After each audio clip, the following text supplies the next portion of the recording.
ये भगवान की योग माया बड़ी विलक्षण, विचित्र और अलौकिक है। आपका जैसा भी भाव वैसे आपको भगवान दिखाई दे, पक्का मानिए। आप स्त्री भाव से देख रहे हैं तो भगवान आपको स्त्री रूप में आपके पास है, पुत्र भाव से पुत्र रूप में आप जान नहीं पा रहे, वही है, दूसरा नहीं है। हजारों बार बता चुके हैं कि ना मानने और ना जानने पर भी आपके हृदय में सत्ता उन्हीं की है। जिस दिन वो भगवान अंतर ध्यान हो जाते, प्यारे पुत्र, प्यारी पत्नी, प्यारे सुहृद मित्र आदि को आप चिता में जला देते हैं, तो था ना आपके हृदय में आदर, पर आप अनजाने से भी भगवान का ही आदर करते हो। अगर जान करके आदर कर लो तो तुम मुक्त हो जाओ इस दुख से, इस प्रपंच से।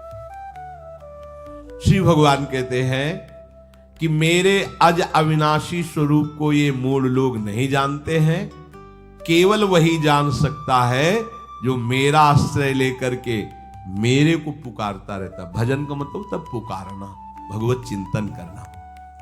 वेदाहम शमतीतानि वर्तमानानि चार्जुन भविष्याणि च भूतानि माम तु वेद न कश्चन। हे अर्जुन, जो प्राणी भूतकाल में हो चुके हैं तथा जो वर्तमान में है और जो भविष्य में है, उन सब प्राणियों को मैं जान रहा हूं।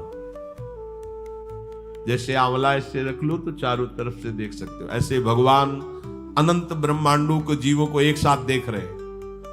यही भगवान की भगवत्ता है, एक साथ देख रहे हैं। कोई भी जीव ऐसा नहीं है जिसको भगवान का दुलार नहीं मिल रहा हो, कहीं भी हो, अनंत ब्रह्मांड सबके लिए जो आवश्यक हो भेज रहे, कोई भूखा नहीं रह सकता। एक बार वीर शिवाजी समर्थ गुरु श्री रामदास स्वामी जी के पास गए और कहा कि स्वामी जी अकाल पड़ा हुआ है, तो हमने सारा का सारा खजाना खोल दिया और सबको पवाया।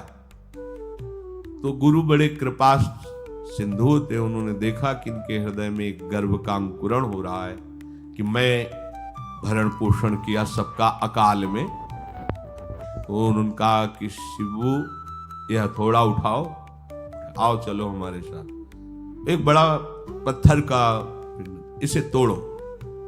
महाराज जी तोड़ा, हटाया तो नीचे मिट्टी में दबा हुआ स्वस्थ में ढके कैसा, बिल्कुल। बोले इसको किसने दिया?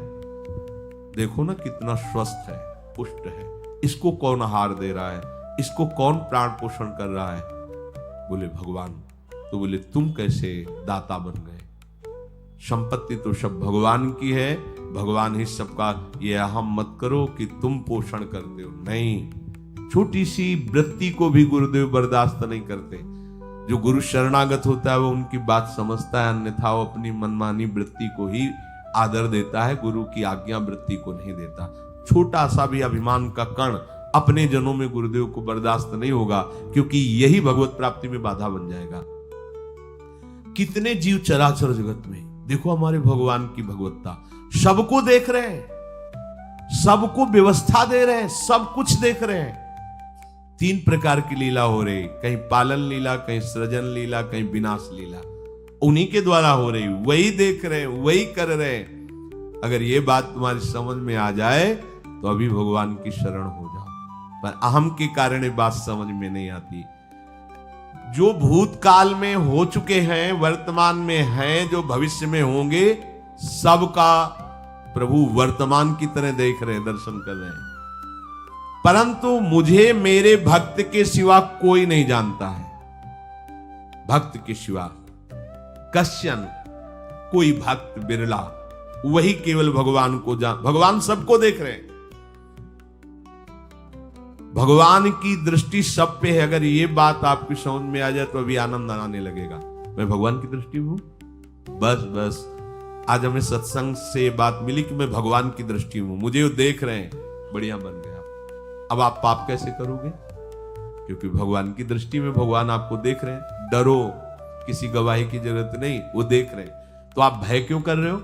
आपको भगवान देख रहे हैं, आपको डरना नहीं। फिर आप कामना क्यों कर रहे हो? भगवान आपको देख रहे हैं, जो चाहिए उस समय से दे देंगे, आप निश्चिंत रहिए। अगर आप अहम करोगे तो दुख भोगोगे, आश्रित रहोगे तो सब अपने आप निर्वाह हो जाएगा। एक आदमी ट्रेन के डिब्बे में बैठे ऐसे ऐसे दौड़ रहा था। एक ने पूछा भाई क्यों दौड़ रहे? बोले अमुक स्टेशन जाना है। तू बैठ जा, गाड़ी चल रही है, ट्रेन चल रही, तू बैठ जा। ऐसी त्रिगुणात्मिका माया की ट्रेन चल रही, पूरे विश्व का विश्वंबर भरण पोषण कर रहे हैं, तू तो बैठ जा भगवद आश्रय लेकर के, तू काहे को दौड़ा घूम रहा है? लेकिन ये अहंकार के कारण भटकता रहता है।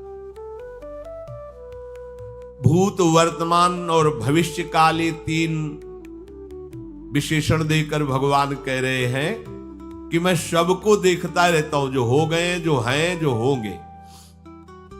भूत के प्राणी, भविष्य के प्राणी अथवा वर्तमान के प्राणी सभी भगवान की दृष्टि में वर्तमान की तरह ही है। ये भूत, भविष्य, वर्तमान काल केवल हम लोगों की दृष्टि में भेद है, भगवान की दृष्टि में नहीं।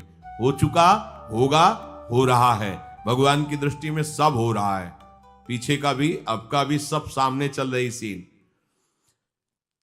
हमारे हृदय में विश्वास हो जाए प्रभु हमें देख रहे हैं। अभी तो हमें ये नहीं पता कि हम भजन कर रहे हैं, भगवान पता नहीं जान रहे हैं कि नहीं जान रहे हैं। अभी भक्ति में रंग आ जाए, अगर ये बात समझ में आ जाए कि प्रभु देख रहे हैं हमें। देखो, जब हमारे गुरुजन बैठकर सुनते हैं और जब गाने को अवसर मिलता है तो ज्यादा उत्साह होता है कि बैठे सुन रहे हैं। ऐसे ही अगर हम मान लें कि हमारे प्रभु सुन रहे हैं, हम जो भजन कर रहे हैं हमारे प्रभु देख रहे हैं, जो सेवा कर रहे हैं भगवान हमारे स्वीकार करें, प्रियालाल स्वीकार कर, अभी भक्ति का रंग आ जाए, ये बात हमारे हृदय में बैठ जाए कि मैं हर समय प्रभु की दृष्टि में हूं, हर समय मैं अपने आराध्य देव की दृष्टि में हूं, कितना आनंद आएगा। अंदर से सोचो जरा, हर समय वो हमें देख रहे हैं और वो कह रहे हैं मैं देख रहा हूं।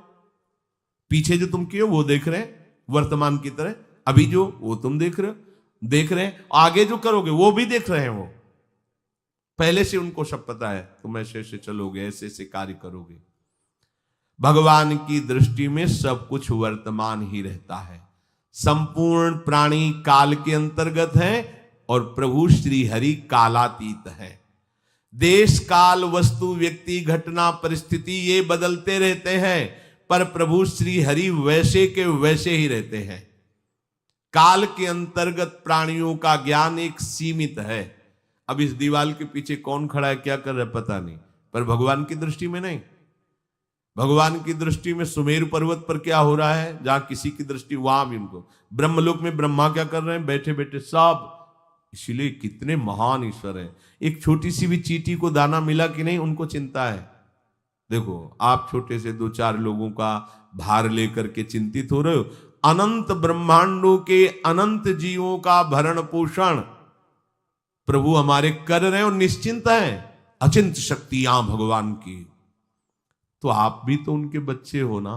ये सब कहने का मतलब है आप भी तो उन्हीं के अंश हो ना।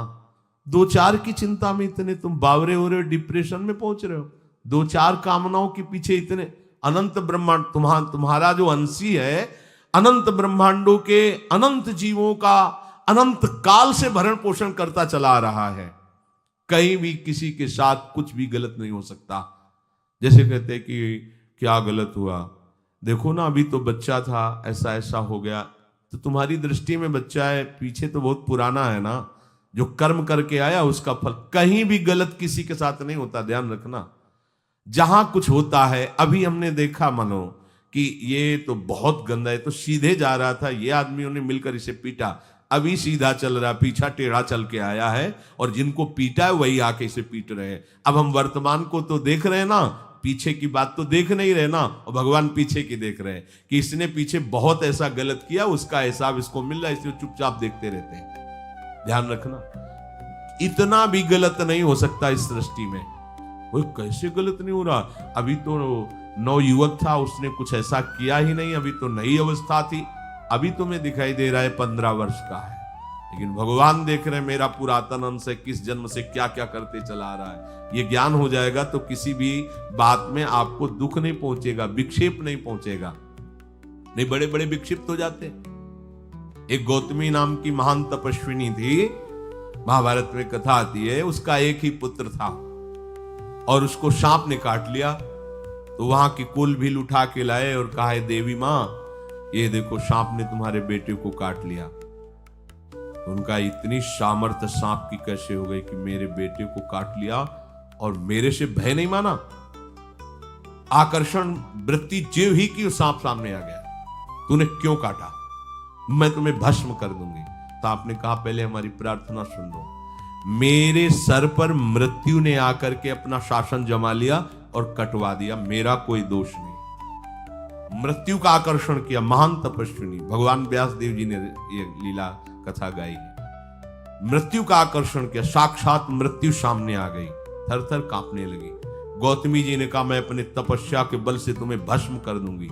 हमारे ऐसे निष्पाप बालक को तुमने सांप के द्वारा प्रेरित करके कटवाया। बोले मेरे ऊपर काल का शासन है, काल ने मुझे प्रेरित किया, मैंने सांप को प्रेरित किया, मेरा कोई दोष नहीं, ये काल का शासन। काल का आवाहन किया, काल उपस्थित हुआ। काल ने कहा कि मेरा इसमें कोई दोष नहीं, इस बालक के पूर्व जन्म के कर्म के द्वारा मैं प्रेरित हूं। इस बालक के कर्म से प्रेरित होकर मैंने मृत्यु को प्रेरणा की, मृत्यु ने सांप को प्रेरणा की और इसने डस लिया। अब आप बताओ किसका दोष है? शांत हो गई, क्योंकि इस बालक के ही तो कौन काहू के सुख दुख कर दाता, निज कृत कर्म भोग सुन भ्राता। कोई किसी के सुख दुख का हेतु नहीं है, अपने कर्म ही है जो हमको दुख सुख देते हैं। और ये भगवान देख रहे हैं, कोई जैसे आपको अभी मनुष्य शरीर मिला, स्वतंत्रता है, अब आप जो पापाचरण चाहो छूट है कर सकते, या जो पुण्य कर्म चाहो कर सकते, या भजन करना चाहो कर सकते हो। ये स्वतंत्रता केवल मनुष्य शरीर को दी गई है। आपको जो पूर्व भोग मिल रहे हैं वो आपके पीछे के कर्मों के हैं। तो जो ज्ञानी जन होते हैं, विवेकी जन होते हैं, आए हुए प्रारब्ध को भोग लेते हैं, नया कोई पाप नहीं करते, निरंतर भजन करते रहते, भगवान की कृपा से मुक्त हो जाते हैं। अगर भगवान की शरण में नहीं होगे, भजन नहीं करोगे, तो आपके ऊपर बहुत से ऋण है, दुर्गति हो जाएगी। ऐसा नहीं है। आप यहां भी तो देखो ना, आपके मकान, आपका व्यापार, सब कुछ आपका कहा जाता है, लेकिन सब कुछ सरकार का है। हर चीज का टैक्स देना पड़ेगा तुम्हें, पानी का भी टैक्स देना पड़ेगा, मकान का भी टैक्स देना पड़ेगा, और तुम भी जो करोगे वो पैसा दो सरकार को। टैक्स तुम ऐसे फ्री थोड़ी जा नहीं होता, देना पड़ता है ना।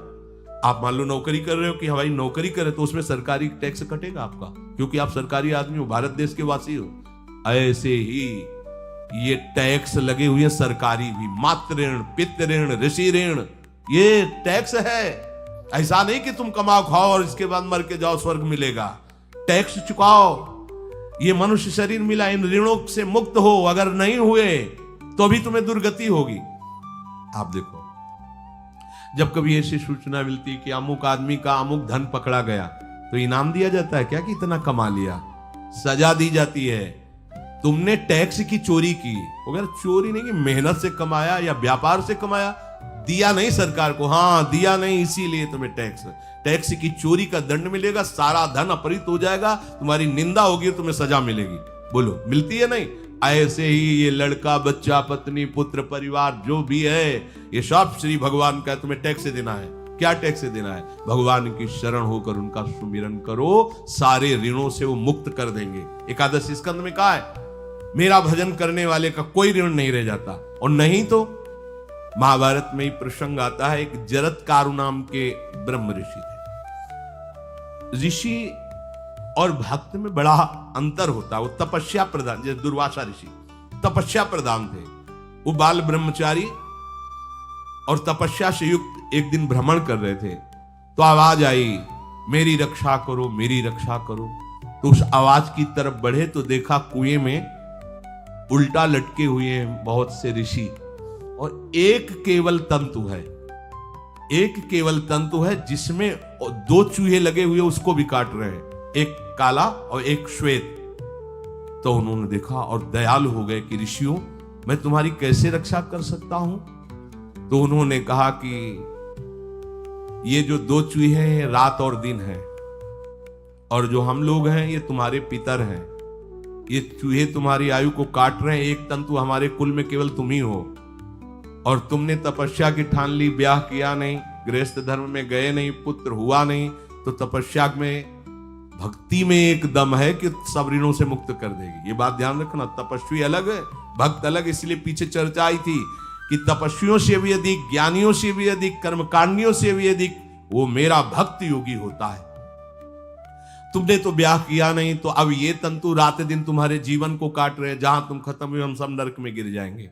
पितरों ने कहा तुम पितर ऋण से युक्त हो, मुक्त तभी होगे जब ऐसा करो। वो दृश्य खत्म, अंतर ध्यान हो गया। वो बड़े दुखी हुए कि क्या करें। तो उन्होंने मन में निश्चय किया कि अब ब्याह तो करूंगा पितरों के उद्धार के लिए। इतने बड़े तपस्वी हैं जरत्कारु जी, बड़ी महिमा है, लेकिन बात यहां फंस गई, पितर। उन्होंने मन में निश्चय किया कि कोई आके अपनी कन्या दे दे और उसका भी नाम जरत्कारु हो। मैं बिल्कुल भरण पोषण नहीं करूंगा और कभी हमसे कोई प्रश्न ना करे। ऐसी अगर कोई कन्या देगा तो मैं स्वीकार कर लूंगा। अब ऐसे ना नगर जाना है ना किसी से बात करनी, तो वृक्षों से कहते अपने पितरों के उद्धार के लिए मैं चाहता हूं कि कोई पाणी ग्रहण संस्कार करा दे, कोई हमारे नाम की कन्या को दे दे, और ऐसा ऐसा व्रत है। ऐसा ही बोल रहे थे, वासुकी नाग उपस्थित हो गए और उनकी बहन का भी नाम जरत्कारु था। उन्होंने कहा सुनिए महाराज, मैं नागराज वासुकी हूं, सब देव रूप में, वैसे नहीं सांप वैसे वाले देव रूप, सुंदर कन्या जरत्कारु। बोले ये कन्या मैं आपको समर्पित करता हूं, हमारा सौभाग्य होगा आप जैसा महर्षि हमारी बहन का पति बने। इसका भी नाम जरत्कारु है और आपकी जो इच्छा है कि मैं भरण पोषण नहीं करूंगा तो मेरे पास संपूर्ण वैभव है, आप भी पधारिए, मैं आपका भी भरण पोषण करूंगा, अपनी बहन का भी। तीसरी बात, मेरी बहन इतनी शास्त्र सम्मत आराधना से युक्त है कि वो कभी आपसे प्रश्न ही नहीं करेगी। तो उनका स्वीकार है, प्रसन्न हुई, चले गए। काफी समय तक उनके महल में रहे। एक दिन जरत्कारु अपनी जरत्कारु पत्नी की गोद में सर रख कर ऐसे लेटे हुए थे, सो गए। और शास्त्रज्ञ थी, संध्या का काल था, संध्या काल में निषेध है मैथुन करना, भोजन करना और स्वाध्याय करना, ये सब संध्या काल में बस भगवत स्मरण परायण लोकवत। लेकिन हमारे यहाँ महारानी जी की संध्या आरती और संध्या भोग लगने के बाद ये इसीलिए वृंदावन धाम इसका कहीं भी ये वेदान्नपि संन्यस्त, वेदों से भी ऊपर उठी हुई रसमयी रसोपासना है, प्रियालाल की महल है। ये जगत सिद्धांत नहीं है, ये जगदीश का भी सिद्धांत नहीं है, ये प्रेम सिद्धांत है। वृंदावन नित्य विहार रस है, इसलिए इसको बीच में बता देते हैं कहेंगे दूसरे को तो, और यहाँ शाम के तो भोग ही लगता है, गान बजान होता है, बकाया सिद्धांत है। आंख मूंद करके या तो गायत्री जप या जो गुरु मंत्र चुपचाप शांत भाव से जपे, ऐसा। अब वो इस चिंता में थे कि मेरे पति का धर्म जा रहा है और मैंने आज तक कुछ बोला नहीं अपने पति से, अगर बोलती हूं तो हो सकता है ये नाराज हो जाए और छोड़कर चले जाए। अगर मुझे छोड़ देते हैं और इनका धर्म बचता है तो ये ठीक बात रहेगी। कितनी विवेकवान है। अगर ये सोते रह गए और सूर्य अस्ताचल को चले गए तो इनका धर्म लोप हो जाएगा, ये मैं होने नहीं दूंगी, अपने पति का धर्म लोप नहीं होने। और वो उस समय भी केवल एक लंगोटी लगा के रहते थे, अस्थि मात्र हो रहे शरीर, वहां भी ऐसा नहीं कि दूल्हा बनकर के सज, नहीं, वैसे ही केवल पितरों की तृप्ति के लिए उन्होंने बात स्वीकार की थी। उन्होंने कहा महाराज उठिए, संध्या का समय है, शास्त्र निषेध करता है इस समय सोना नहीं चाहिए, नहीं आपके धर्म का लोप हो जाएगा। महाराज उठिए, सूर्य अस्ताचल को बस पहुंचने ही वाले हैं, उठिए। उठे एकदम लाल आंख करते हुए, तुमने हमें टोका कैसे, तुमने हमसे प्रश्न कैसे कर दिया, मैं अभी तुम्हारा त्याग करता हूं। बोले स्वीकार है, आपके धर्म का लोप ना हो। कहीं सूर्य अस्ताचल को चले गए, आपने अर्घ नहीं दिया तो जीवन भर की आपकी उपासना में कलंक लग जाएगा कि आपने संध्या काल में शयन करते हुए सूर्य आराधना नहीं की, आपके धर्म का लोप हो जाए। बड़ा सूक्ष्म धर्म का विषय। तो उनका सूर्य की ताकत कैसे कि मैं सोता रहूं और वो अस्ताचल को चले जाए, ऐसे महात्मा थे। का सूर्य की ताकत कैसे, भगवान व्यास देव जी ने लिखा है, किसी कहानी की बात नहीं। सूर्य की सामर्थ्य कैसे है कि मैं अर्घ ना दूं और अस्ताचल को चले जाएं, सूर्य तब तक रुके रहते जब तक मैं सोता रहता, पर तुमने टोक दिया, अब मैं चला। जब चले तो उन्होंने कहा हमारे गृहस्थ धर्म का जो फल होता है आपके पाणी ग्रहण स्वीकार का जो फल होता है उसको बिना दिए आप कैसे चले जा रहे हैं? तो उनका आस्ति वो है, चले गए। उसी से आस्तिक मुनि का प्रादुर्भाव हुआ और उन्होंने आगे बड़ा चरित्र है उनका, आस्ति, तो उसी से नाम रखा आस्तिक। आस्तिक उन्होंने जन्मेजय की यज्ञ को बंद किया। आप सोचो, एक पितर की तृप्ति के लिए उनको ये सब करना पड़ा। और श्री हरिशरणम और निरंतर भजन, तो मातृण, पितृण, देवऋण, ऋषि ऋण, सब ऋणों से उपासक मुक्त होकर के परम धाम को जाता है। एकमात्र भगवदास है।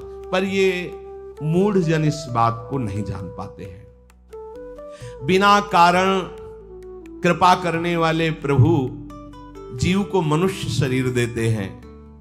ये मनुष्य शरीर अंतिम शरीर है। अगर इसमें नहीं बना तो फिर चले जाओगे 84 लाख योनियों के चक्र में। इसी शरीर में अनंत जन्मों के संचित कर्म समुदाय का नाश करके भगवत प्राप्ति होती है या मोक्ष पद मिलता है। कौन सा प्राणी किस गति को जाएगा भगवान देखते हैं पर संकल्प नहीं करते। ध्यान रखना, क्योंकि आगे की भी देख रहे हैं, वो देख रहे हैं जो तुम कर रहे हो वैसे गति बनती चली जाएगी। भगवान संकल्प नहीं करते। भगवान तो एक बार संकल्प कर दिया, एको हम बहुश्यामा, उसी में बहुत रूपों में प्रकट हो गए। अब तुम्हें संकल्प करना है कि इस जन्म में मुझे भगवत प्राप्ति करनी है। जो संत शास्त्र सदगुरुदेव कह रहे हैं ऐसा करो ऐसा ना करो, यदि आप इस भावना को स्वीकार करके आराधना करेंगे तो निश्चित निश्चित भगवत प्राप्ति इसी जन्म में हो जाएगी। प्रभु केवल तुम्हें निमित्त बनाना चाहते हैं, कल्याण तो वही करेंगे। जैसे अर्जुन से कह रहे हैं भीष्म आदि द्रोण आदि मेरे द्वारा मारे जा चुके हैं, तुम केवल निमित्त मात्र भव साची।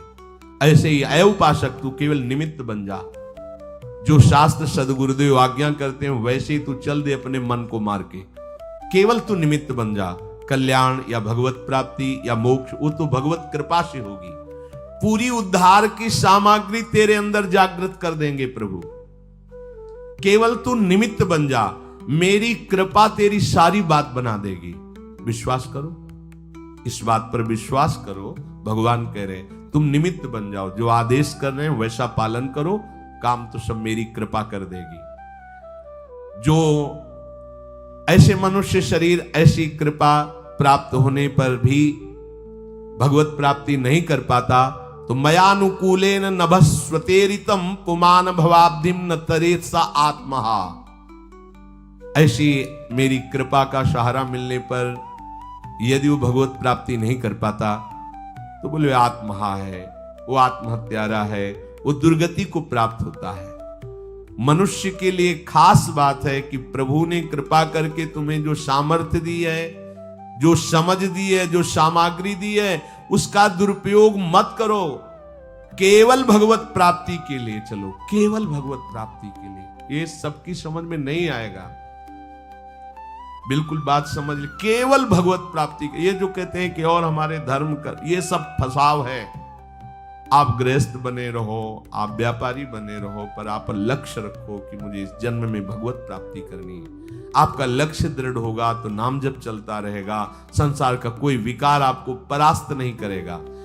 अगर आपने ऐसा अटल निश्चय कर लिया तो तुम्हें जो भगवत सामर्थ्य मिली उसका तुम दुरुपयोग नहीं करोगे। देख लो, अपने लोग बहुत बड़ी गलती करते हैं, जो आध्यात्मिक ऊर्जा शक्ति उसको विषयों में दुरुपयोग करके नष्ट कर रहे हैं।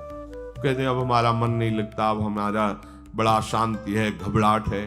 क्यों शांति है, क्यों घबराहट है? जब तक तुम धर्म विरुद्ध नहीं करोगे तो अशांति नहीं हो सकती, भय नहीं लग सकता, विषाद नहीं हो सकता, क्लेश नहीं हो सकता। लिख लो ये बात। किसी को भी कभी भी भय महसूस हो रहा है, अशांति महसूस हो रही, घबराहट महसूस हो रही, आप भगवत प्रदत्त शक्ति का दुरुपयोग कर रहे हैं, समय का दुरुपयोग कर रहे हैं, सामग्री का दुरुपयोग कर रहे हैं, अर्थात कोई न कोई अधर्म आचरण कर रहे हैं।